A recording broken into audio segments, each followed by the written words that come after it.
Hello friends, welcome back to our channel. 30 days paleo diet recipes ல இன்னைக்கு 12th day ஃபுல்லா veg recipes தான் செய்ய போறோம். என்ன ஸ்பெஷல் ரெசிபிஸ் எல்லாம் இருக்குன்னு பார்க்கலாம் வாங்க. இன்னைக்கு ஃபுல்லா வெஜ் ரெசிபிஸ்ங்கறதுனால பிரேக்ஃபாஸ்ட்க்கு பன்னீர் பெல் பெப்பர் ஃப்ரை எடுத்துக்கிட்டேன். அது எப்படி செய்யறதுன்னு பார்க்கலாம்.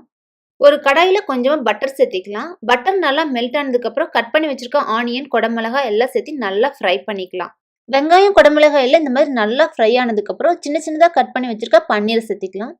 ஹிமாலயன் பிங்க் சால்ட் கொஞ்சமாக சேர்த்திட்டு காரத்துக்கு மிளகாத்தூள் மட்டும் சேர்த்திக்கலாம். வேற எந்த மசாலாவும் வேண்டாம். இது சேர்த்தினால ரொம்ப டேஸ்டா இருக்கும். இதெல்லாம் சேர்த்து நல்லா ஃப்ரை பண்ணிக்கலாம். மீடியம் ஃப்ளேம்லேயே வச்சு நல்லா பன்னீர் சாஃப்ட் ஆகிற அளவுக்கு ஃப்ரை பண்ணி எடுத்துக்கலாம். ரொம்பவே சீக்கிரமா சிம்பிளா செஞ்சு முடிச்சிடலாம். பட் ரொம்ப டேஸ்டியான ரெசிபி இது. அடுத்து லஞ்சுக்கு ஹெல்த்தியான முள்ளங்கியும் பாவக்காய் பொரியலும் எப்படி டேஸ்டியா செய்யறதுன்னு பார்க்கலாம். ஃபர்ஸ்ட் முள்ளங்கி செஞ்சுக்கலாம். அதுக்கு கடாயில 2 ஸ்பூன் அளவு தேங்காய் எண்ணெய் சேர்த்துக்கலாம். எண்ணெய் நல்லா காஞ்சதுக்கு அப்புறம் 1/4 டீஸ்பூன் அளவு சீரகம் சேர்த்து நல்லா பொரிச்சு எடுத்துக்கலாம். பாதி பெரிய வெங்காயம், 3 பல் பூண்டு, கொஞ்சம் கருவேப்பிலை இது எல்லாத்தையும் சேர்த்து நல்லா ஃப்ரை பண்ணிக்கலாம். வெங்காயம் பூண்டெல்லாம் நல்லா ஃப்ரை ஆனதுக்கு அப்புறம் கொஞ்சமா தக்காளியும் சேர்த்து நல்லா ஃப்ரை பண்ணிக்கலாம். தக்காளி இந்த அளவுக்கு ஃப்ரை ஆனதுக்கு அப்புறம் கட் பண்ணி வச்சிருக்க முள்ளங்கி இதுல சேர்த்துக்கலாம். தேவையான அளவு ஹிமாலயன் பிங்க் சால்ட் சேர்த்துக்கலாம். 1/4 டீஸ்பூன் அளவு மஞ்சள் தூள் சேர்த்துக்கலாம். காரத்துக்கு மிளகாத்தூளுக்கு பதிலாக நான் சாம்பார் தூள் சேர்த்துறேன். சாம்பார் தூள் போடும்போது பார்த்தீங்கன்னா சாம்பார்ல இருந்து முள்ளங்கி எடுத்து சாப்பிட்ற மாதிரியான ஒரு ஃப்ளேவர்ல இருக்கும். அதனாலதான் எல்லாமே சேர்த்து நல்லா கலந்து வச்சுட்டு முள்ளங்கி வேகிற அளவுக்கு கொஞ்சமா தண்ணி சேர்த்து மீடியம் ஃப்ளேம்ல மூடி வச்சு குக் பண்ணி எடுத்துக்கலாம். முள்ளங்கி எல்லாம் நல்லா வெந்துருச்சு. ஃபைனலா கட் பண்ணி வச்சிருக்க கொத்தமல்லி இலை போட்டு மிக்ஸ் பண்ணி எடுத்துக்கலாம். அடுத்து பாவக்காய் பொரியல் எப்படி செய்யறதுங்கிறத பார்க்கலாம்.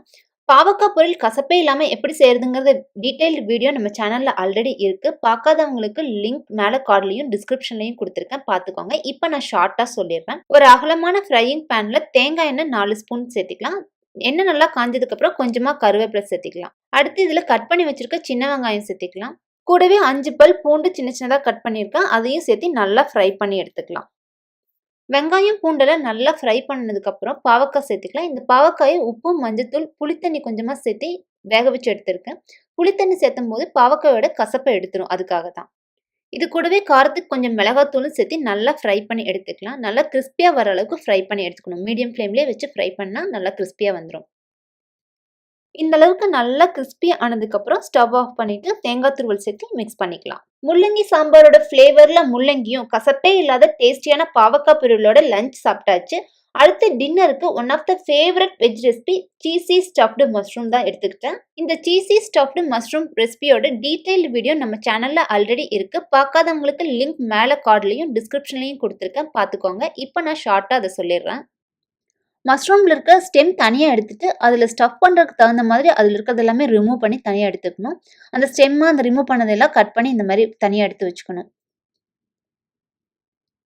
இது கூட ஆனியன், தக்காளி இதெல்லாம் சேர்த்து இந்த ஸ்டெம் எல்லாமே சேர்த்து நல்லா ஃப்ரை பண்ணிக்கணும். கூடவே மஞ்சள் தூள், மிளகாத்தூள், கரம் மசாலா தூள், இஞ்சி பூண்டு பேஸ்ட், சால்ட் எல்லாம் சேர்த்து நல்லா ஃப்ரை பண்ணி எடுத்துக்கணும். ஃப்ரை பண்ணிட்டு கொஞ்சம் சீஸும் போட்டு மிக்ஸ் பண்ணி வச்சுக்கணும். ரெடி பண்ண அந்த மசாலாவை மஷ்ரூம்ல ஸ்டஃப் பண்ணிட்டு அதுக்கு மேலேயும் சீஸ் போட்டு மீடியம் ஃப்ளேம்ல வச்சு குக் பண்ணி எடுத்துக்கணும். இது ரொம்பவே டேஸ்டியான ரெசிபி. அதே சமயத்துல பசியும் நல்லா தாங்கும். பேலியோனாலே நான்வெஜ் தான் அப்படின்னு நினைக்கிறாங்க. வெஜ்லயும் நிறைய டிஃப்ரெண்ட் ரெசிபிஸ் எல்லாம் செஞ்சு சாப்பிடலாம். இன்னைக்கு நம்மளோட ரெசிபிஸ் பத்தினா உங்களோட ஃபீட்பேக்கை கமெண்ட் செக்ஷன்ல சொல்லுங்க. Health is wealth. ஹெல்த்தியா சாப்பிடுங்க, வெல்த்தியா இருங்க. இந்த வீடியோ பிடிச்சிருந்தா லைக் பண்ணுங்க, ஷேர் பண்ணுங்க. நம்ம சேனலை சப்ஸ்கிரைப் பண்ணி மறக்காம பக்கத்தில் இருக்க பெல் ஐக்கான் பட்டனை பிரஸ் பண்ணி வச்சுக்கோங்க. அடுத்து இன்னும் டிஃப்ரெண்ட் பேலியோ ரெசிபிஸோட உங்களை எல்லாம் மீட் பண்றேன். Thank you friends.